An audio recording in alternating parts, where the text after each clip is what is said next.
মেরাজের রাতে আল্লাহ পাক আমার নবীকে জান্নাত জাহান্নাম দেখিয়েছিলেন। আল্লাহ পাক আমার নবীকে জান্নাত জাহান্নাম দেখিয়েছিলেন। আল্লাহ নবী জান্নাত পরিদর্শন করতে গিয়ে কোন সাদা চামড়ার পায়ের আওয়াজ নবী শুনতে পায় না। জান্নাতের ভিতরে হাফসি বেলালের পায়ের আওয়াজ আল্লাহর নবী শুনতে পেয়েছিলেন। আরো জোরে বলুন, কার পায়ের আওয়াজ? হাফসি বেলালের। কালো কুয়ে, হাড়ির তলার চেয়ে আরো কালো। আল্লাহ নবী বেলালকে বলেন, ও বাবা বেলাল, কি ইবাদত করো বাবা, কি আমল করো বাবা? আমি রাসূলুল্লাহ, আমি জান্নাতের ভিতরে তোমার পায়ের আওয়াজ শুনতে পেয়েছি। বেলাল রাদিয়াল্লাহু আনহু বলেছিলেন, ইয়া রাসূলুল্লাহ, ইয়া হাবিবাল্লাহ, হুজুর বেয়াদবি মাফ করুন, আমি ইবাদত তেমন কিছু করতে পারি না, আমল তেমন কিছু করতে পারি না, তবে আমি সর্বক্ষণ পবিত্র হারাতে থাকার চেষ্টা করি। হুজুরের উযু নষ্ট হয়ে গেলে সঙ্গে সঙ্গে উযু করে নিয়ে 2 রাকাত তাহিয়াতুল উযু নামাজ আদায় করে নিতে। উযু করি সঙ্গে সঙ্গে 2 রাকাত কি পড়তেন? তাহিয়াতুল উযু। আর আজকের আমাদের মসজিদে দেখেন জুমার দিনে একদল আসে, শেষে পালায়। তাও কথা বলে না, কি পালায়? আমাদের মসজিদগুলো দেখেন জুমার দিনে একদল আসে, শেষে পালায়। পালায় কি? আসে শেষে পালায় আগে। তাও জানো না? বাস্তব বলছি না অবাস্তব বলছি? ইমামের পিছনে 2 রাকাত ফরজ পড়ে মারহাবা।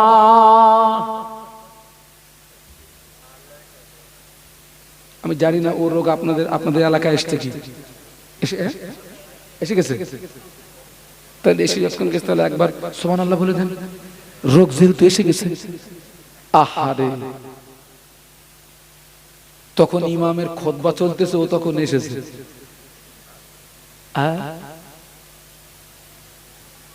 আজান যখন হয় 2 রাকাত তাহিয়াতুল উযু নামাজ পড়া লাগে। দুখুলুল মসজিদ নামাজ পড়তে হয়, কবলাল জুমা নামাজ পড়তে হয়। এই নামাজ পড়বে নি? এই নামাজ পড়বে নি? বেলাল রাদিয়াল্লাহু আনহুর উযু নষ্ট হয়ে গেলে সঙ্গে সঙ্গে উযু করে নিয়ে সঙ্গে সঙ্গে 2 রাকাত তাহিয়াতুল উযু নামাজ পড়ে নিতেন। আল্লাহ কোরআনে বলেছেন, ইন্নাল্লাহা ইউহিব্বুত তাওয়াবিনা ওয়া ইউহিব্বুল মুতাতাহহিরিন। আল্লাহ তওবাকারীকে বড় ভালোবাসে, পবিত্রতা অর্জনকারীকে আল্লাহ পাক বড় ভালোবাসে। একটু জোরে বলুন, আর একটু জোরে বলুন। ছেলেরা খবরদার, যাকে দেখতে ভালো লাগে মন চায় তার সঙ্গে বন্ধুত্ব করতে, মন চায় তার সঙ্গে কথা বলতে। যাদের চামড়া সাদা ওদের দেখতে ভালো, মন চায় ওদের সঙ্গে বন্ধুত্ব করতে। বাবা, আমরা দেখি চামড়া, কবর চামড়া দেখে না, কবর দেখে। বলুন বলুন, আরো জোরে বলুন। কবর কি দেখে? আমল দেখে। আর আমরা কি দেখি? চামড়া দেখি। যার চামড়া সাদা ওর কদর বেশি, কালো চামড়া ভালো লাগে না। আমি কি বাস্তব বলছি না বাস্তব বলছি? কালো কালো, এখন কালো মেয়ের বিয়ে করতে বলছে, বলছে হুজুর যাব না, সাদা চাই। চামড়া কিসে খাবে? তাও বলে না। ও আমার ভাইরা, আপনারা কি আবু জেহেলকে দেখেছেন নাকি? যারা চুপ করে আছে মনে দেখেছে টেকেছে। আমার 14 পুরুষ দেখিনি, তবে কেতাবে পড়েছি আবু জেহেলকে দেখতে ছিল কাশ্মীরি আপেলের মতো। কিসের মতো? কাশ্মীরি আপেল। শয়তানকে তো দেখতে ভালো ছিল। আমি হসপাকে যতদিন ছিলাম পায়খানা লাগলে ওর খেদমত করেছি। কবে আসবো না আসবো, সঙ্গী সাথী যারা ছিল ওদেরকে বলেছি, হাজী সাহেব যদি বাসায় পায়খানা লাগে একটু কষ্ট করে ধরে টরে যাওয়া। সৌদি সরকার পুরো ওর ঘরটা পেশাব আর পায়খানা, হাজিরা যায় ওর ঘাড়ে পায়খানা করে। খুশি না বেজার? ওর মুখে মুতিয়ে দেয়, ওর মুখে। শয়তান। আবু জেহেল আছে না মরে গেছে?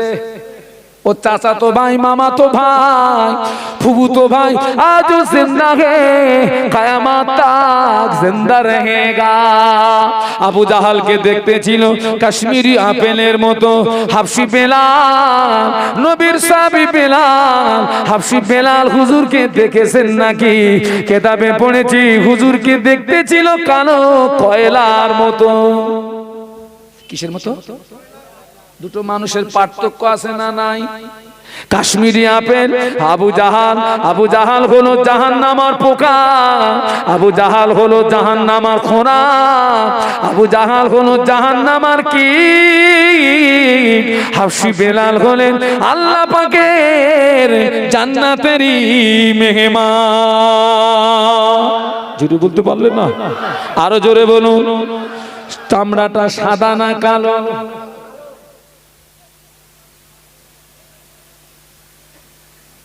ও আমার ভাইরা, বাপ ছেলেদের ডেকে ওসিয়ত করে, বাবা ছেলে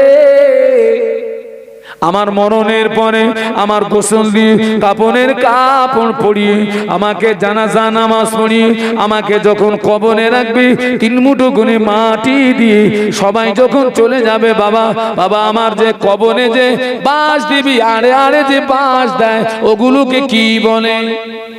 আতালি। ও বাবা ছেলে, আমার যে আতালি দিবি, কাঁচা বাঁশের যেন দিবি না, শুকনো বাঁশের আতালি দিবি।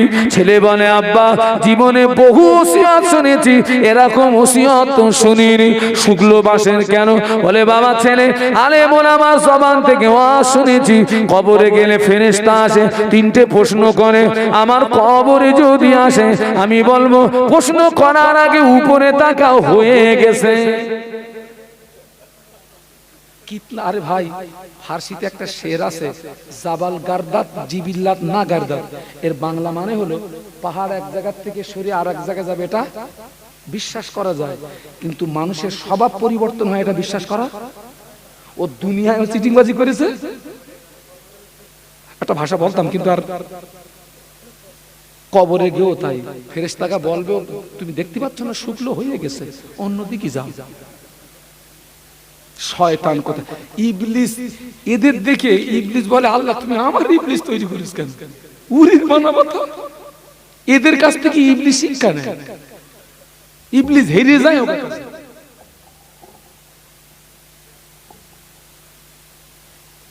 আর একটা ওসিয়াত দেখুন, বাদশাহ জুলকারনাইন। কোন বাদশার কথা বলেছি? বাদশাহ জুলকারনাইন। কোন বাদশাহ? সবাই মিলে বলুন।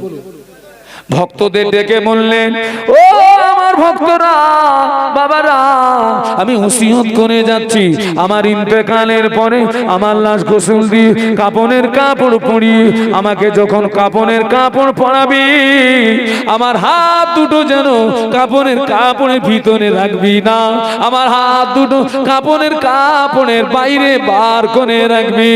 ও আমার ভক্তরা, আমার লাশ গোসল দিয়ে যখন কাপনের কাপড় পরাবি, আমার হাত দুটো যেন কাপনের ভিতরে দিবি না, হাত দুটো কাপনের কাপড়ের বাইরে বার করে রাখবি। ভক্ত মুরিদেরা বলেন আপনি এমন ওসিয়ত কেন করলেন? বাদশাহ জুলকারনাইন বলেছিলেন ও আমার ভক্তরা, আল্লাহ পাক আমাকে বিশাল বাদশাহী দান করেছেন, এত বাদশাহী দান করার পরেও আমি ইন্তেকালের পরে সারা পৃথিবীর মানুষদের প্রমাণ করিয়ে দিতে চাই, আল্লাহ পাক আমাকে এত বড় বাদশাহী দান করার পরেও আমি বাদশাহ, আমি মরণের পরে খালি হাত ছাড়া পৃথিবীর কোন সম্পদ কবরে নিয়ে যেতে পারলাম না। এটা কি বাস্তব না অবাস্তব? এইটা আমি সারা পৃথিবীর মানুষকে প্রমাণ করে দিতে চাই। আল্লাহ আমাকে এত বড় বাদশাহী দেওয়ার পরেও আমি মরার পরে খালি হাত ছাড়া পৃথিবীর কোন সম্পদ কবরে নিয়ে যেতে, এটা বাস্তব, আগেরটা অবাস্তব।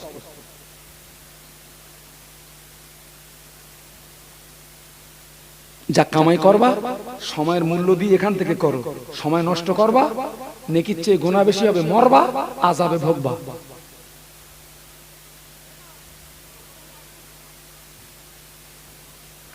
আল্লাহর ওলি রাস্তা দিয়ে হেঁটে যায়, রাস্তার পাশে একটি কবরস্থান, ওই কবরস্থানের ভিতর থেকে কোরআন তেলাওয়াতের আওয়াজ শুনতে পাওয়া যায়। সুবহানাল্লাহ বলতে পারলেন না? জোরে বলতে পারলেন না? তাকবীর দেন, নারায়ে তাকবীর। জোরে বলে নারায়ে তাকবীর। আল্লাহর ওলিদের রুহানি কান থাকে, আল্লাহর ওলিদের রুহানি চোখ থাকে।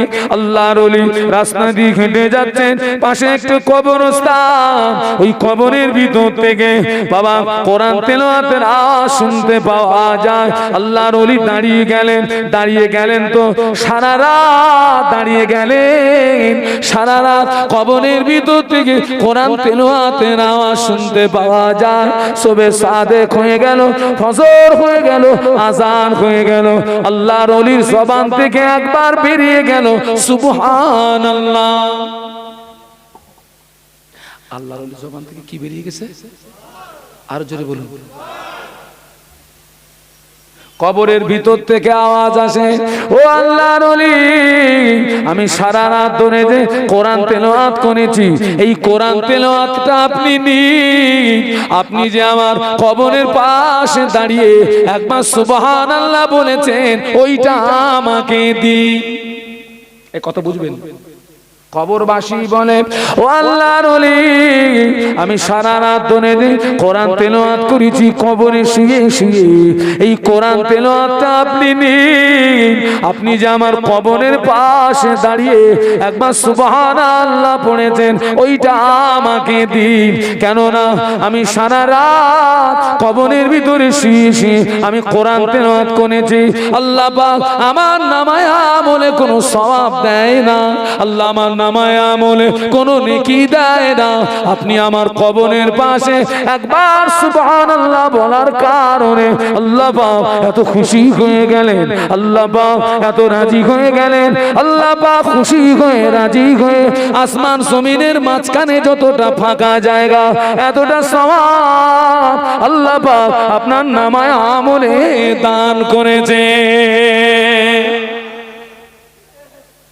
বাবা, ও কবরে শুয়ে কোরআন তেলাওয়াত করলে সওয়াব পাওয়া যায় না, কবরে নামাজ পড়লে সওয়াব পাওয়া যায় না, কবরে জিকির আজকার করলে সওয়াব পাওয়া। যিনি কবরে, উনি হাফেজে কোরআন, কবরে শুয়ে শুয়ে কোরআন তেলাওয়াত করছেন। সেই জন্য কবি বলেছেন, जो करना है कर ले आसमां के साया तले, যা কিছু করার করে নাও আসমানের ছায়ার নিচে। হাসর তক সোতা রহেগা খাক কে ছায়া তলে, কিয়ামত পর্যন্ত শুয়ে থাকতে হবে মাটির ছায়ার নিচে। বাবা, আপনি কবরে চলে যাবেন, নেকির দরজা কি হয়ে যাবে? বলুন বলুন, বন্ধ হয়ে যাবে। আপনি কবরে চলে যাবেন, নেকির দরজা বন্ধ হয়ে যাবে। নেকি অর্জনের জায়গা হচ্ছে দুনিয়া। সময় অপচয় করেন না। জীবনের 1 মিনিট সময়ের মূল্য আছে না নাই? 1 মিনিট সময়ের দাম আছে না নাই? আপনারও সময়ের মূল্য আছে। কোথায়? এবার তো মুশকিলে পড়ে যাবেন। সময়, আপনার সময়ের দাম আছে, আমারও সময়ের দাম আছে। আপনারও দাম আছে, আমারও দাম আছে। কেউ সময় নষ্ট করেন না, কেউ সময় অপচয় করেন না। সময় পাবেন, পারলে ওই সময়টা একটু আল্লাহ বিল্লাহ করেন। কবরবাসীরা আমাদের সঙ্গে হিংসা করে। কবরবাসীদের হিংসা হলো নামাজীদের সঙ্গে, রোজাদারদের সঙ্গে, জাকিরদের সঙ্গে। কবরবাসীরা বলে, ও আমার ছেলেরা, তোরা নামাজ পড়তে পারিস, আমাদের নামাজ পড়ার দরজা বন্ধ হয়ে গিয়েছে। রমজানের রোজা রাখতে পারিস, আমাদের রোজা রাখার দরজা বন্ধ হয়ে গিয়েছে। হজ করতে পারিস, হজ করার দরজা বন্ধ হয়ে গিয়েছে। যাকাত দিতে পারিস, দান খয়রাত করতে পারিস, আমাদের দান খয়রাত করার রাস্তা বন্ধ হয়ে গিয়েছে। সব বন্ধ। আমাদের জন্য সব দরজা কি? আমাদের জন্য সব খোলা, কিন্তু আমরা নিজেরাই গোপালপুরে তালা মেরে রেখেছি। গোপালপুরে তালা চেনেন? আল্লাহু আকবার। ভাইরে, যারা কবরে চলে গিয়েছেন, কবরে যাওয়ার পরে 3টে প্রশ্ন হয়। যারা কবরবাসী তাদের প্রশ্নের পর্বটা শেষ হয়ে গেছে না বাকি আছে? শেষ হয়ে গেছে। বাকি কাদের? আমাদের। দেখুন, সারা পৃথিবীতে আল্লাহ যত নবী রাসূল পাঠিয়েছেন, অন্য নবীর উম্মাতদের প্রশ্ন আল্লাহ আউট করে দেননি। বিশ্ব নবীর খাতিরে আল্লাহ আমাদের প্রশ্নকে আউট করে দিয়েছেন। জোরে বলুন। প্রশ্ন আউট হওয়ার পরে যদি ছাত্র পাস না করতে পারে, এর চেয়ে দুর্ভাগ্যের আর কিছু নেই, কিচ্ছু নেই।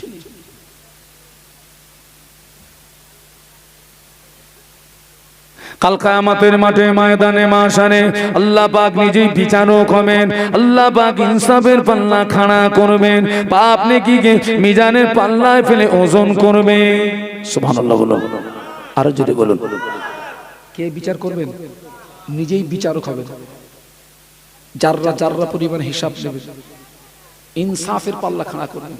সুবহানাল্লাহ বলুন। আল্লাহর বিচার। কার বিচার? জবান খুলে বলতে পারলেন না? আল্লাহর বিচার। এক বান্দার বিচার করার পরে ওই বান্দা, আল্লাহ পাক অর্ডার করে দিয়েছে, বান্দা তোর ঠিকানা জাহান্নাম, তুই জাহান্নামে চলে যা। একটা নেকি কম হয়ে গেছে। কটা নেকি কম হয়ে গেছে বাবা? সবাই মিলে বলুন। একটা।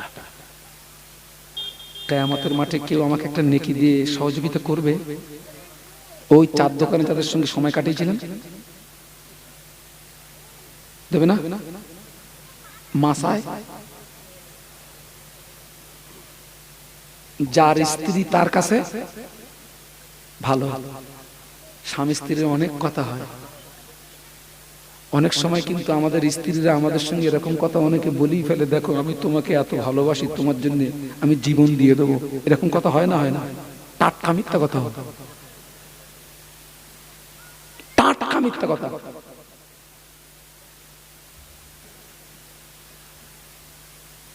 কিয়ামতের মাঠে ময়দানে মাশারে আল্লাহ পাক কোরআন শরীফের ভিতরে বললেন, ইয়াউমা ইয়াফিরুল মারউ মিন আখিহি ওয়া উম্মিহি ওয়া আবিহি ওয়া সাহিবাতিহি ওয়া বানি। জবান খুলে বলুন আল্লাহু আকবার। আরো জোরে বলুন। আখি মানে ভাই, উম্মুন মানে মা, আবি মানে পিতা। একে অপর থেকে হারিয়ে যাবে, পালিয়ে যাবে। কেন?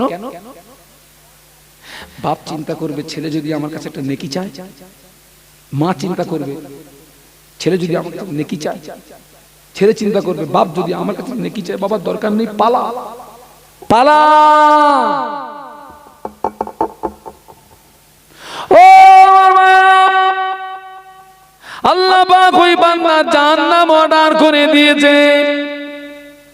আল্লাহর হুকুম এড়ানোর মতো কোনো ক্ষমতা কারোর থাকবে নাকি? এটা বলুন। বান্দা রোনা জারি করে, আল্লাহ আমায় জাহান্নামায় দিও না, আল্লাহ আল্লাহ আমায় জাহান্নামায় দিও না, আল্লাহ আমি জাহান্নামের আগুন সহ্য করতে পারবো না। ও যুবকেরা, জওয়ানেরা, একটা দোয়া বেশি বেশি করবেন। আল্লাহ নবী এই দোয়াটা বেশি বেশি করতেন, আল্লাহুম্মা আজিরনি মিনান নার। বাংলা মানে হলো, আল্লাহ তুমি আমার জন্য জাহান্নামের আগুন হারাম করে দাও। আল্লাহ নবী এই দোয়াটা আমাদের শিখিয়েছেন। নবী দোয়া শিখিয়েছেন উম্মতদের জন্য শিক্ষা। বলুন সুবহানাল্লাহ। আল্লাহ নবী আর একটা দোয়া বেশি বেশি করতেন, আল্লাহুম্মা হাসিবিনি হিসাবান ইয়াসীরা। বাংলা মানে হলো, আল্লাহ কিয়ামতের মাঠে তুমি আমার হিসাবটাকে সহজ করে দিও। কি করে দিও? সহজ। আল্লাহ যদি হিসাব সহজ করে দেয় তো কপাল ভালো। আল্লাহ যদি মনে করেন কারোর কাছ থেকে কৈফিয়ত নেবেন জাহান্নাম ছাড়া কোনো, এই দোয়াটা করবেন, আল্লাহুম্মা আজিরনি মিনান নার।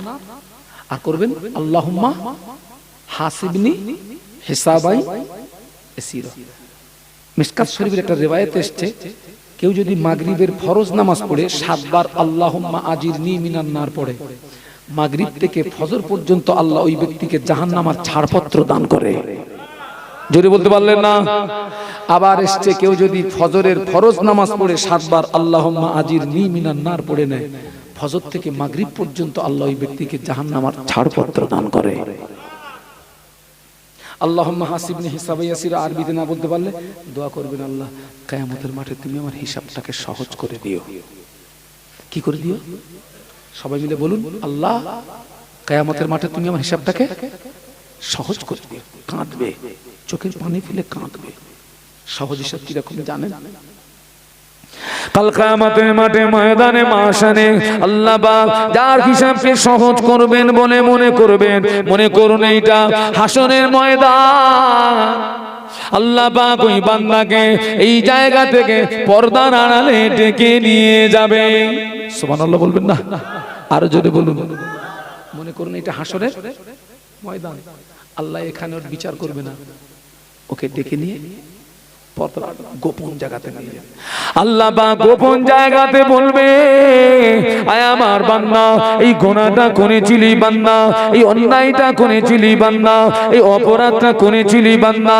বান্দার মনে পড়ে যাবে, আল্লাহ এই অন্যায়টা আমি করে ফেলেছিলাম, এই গুনাহটা আমি করে ফেলেছিলাম, এই অপরাধটা আমি করে ফেলেছিলাম। ওই সময় বান্দা রোনাজারি করবে, ভয়ে কলিজাটা গলার কাছে চলে আসবে।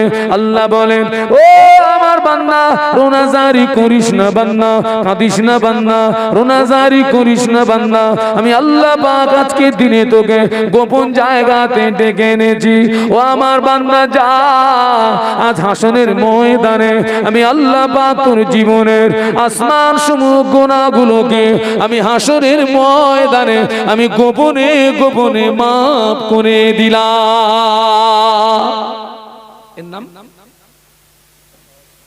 এর নাম সহজ হিসাব। আল্লাহ রাসূল সাল্লাল্লাহু আলাইহি ওয়াসাল্লাম এই দোয়াটা বেশি করতেন, আল্লাহুম্মা হাসিবনি হিসাবান ইয়াসিরা। নবীদের কোনো বিচার হবে নাকি? এটা হচ্ছে উম্মতের জন্য শিক্ষা। সুবহানাল্লাহ বললাম। ওই বান্দার জাহান্নাম কি হয়ে গেছে মনে নেই? ওয়াটার। নেকি কম কটা? একটা। বান্দার আল্লাহ আমাকে জাহান্নামায় দিও না, আল্লাহ আল্লাহ আমাকে জাহান্নামে দিও না। কাঁদছে, রোনাজারি করছে। ওই সময় আল্লাহ পাক বলবে, ও আমার বান্দা, রোনাজারি করিস না বান্দা, কাঁদিস না বান্দা, তোর জীবনের একটা নেকি এখনো আমার কাছে মওজুদ আছে। সুবহানাল্লাহ বলতে পারলেন না? জোরে বলতে পারলেন না? একটা নেকি এখনো আমার কাছে আছে, ওটা তোর নেকির পাল্লায় চাপাইনি, আছে। আল্লাহ বলে, ওই সময় বান্দা বলবে, আল্লাহ পাক আজ হাসরের ময়দানে তুমি কি আমার সঙ্গে ঠাট্টা করছো নাকি?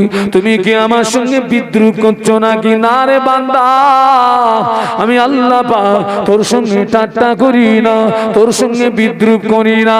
আল্লাহ পাক আমার যে নেকিটা তোমার কাছে, ওটা আমার কোন নেকি? আল্লাহ পাক বলে, ও আমার বান্দা, তুই এক রাতে ঘুমিয়েছিলি বান্দা, তুই এক রাতে ঘুমিয়েছিলি বান্দা। ওই ঘুমের ভিতরে এক কাত থেকে যখন অপর কাতে গিয়েছিলি, এক করোট থেকে যখন অপর করোটে গিয়েছিলি, ওই সময় তোর জবান থেকে একবার আল্লাহ শব্দ বেরিয়েছিল। একবার আল্লাহ বলার কারণে তোর যে নেকি হয়েছে বান্দা, ওই নেকিটা আমি আল্লাহ তোর নেকির পাল্লায় চাপি না। ও আমার ফেরেশতারা, এই নেকিটা নিয়ে আমার বান্দার নেকির পাল্লায় চাপিয়ে দাও। আল্লাহর ফেরেশতারা ওই নেকিটা নিয়ে বান্দার নেকির পাল্লায় যেই না চাপিয়ে দেবে, আল্লাহর হুকুমে বান্দার নেকির পাল্লাটা ভারী হয়ে যাবে। আল্লাহ বলেছে ঘুমিয়ে না জেগে, ও তো ছিল ঘুমিয়ে। ওই এক কাত থেকে অপর কাতে যাওয়ার সময় জবান থেকে কি বেরিয়ে গেছে? আল্লাহ। ওই ঘুমিয়ে আল্লাহ বলার কারণে যদি জান্নাত, ওইটাই যদি জান্নাতে যাওয়ার ওসিলা হয়ে যায়, মাথায় বসে পাকা মুনা মেরে যদি ওই সময়টা আল্লাহ বিল্লাহ করা হয়, একটু জেগে জেগে তাকবীর দান, নারে তাকবীর। এই ছেলেরা জোরে বলো নারে তাকবীর। আমার দাদা হুজুরের আওলাদ বলো জিন্দাবাদ, মুজাদ্দিদুল জামানের আওলাদ বলো জিন্দাবাদ, নারায়ে তাকবীর। ভাইজান হুজুর কেবলা বলো জিন্দাবাদ, নারায়ে তাকবীর।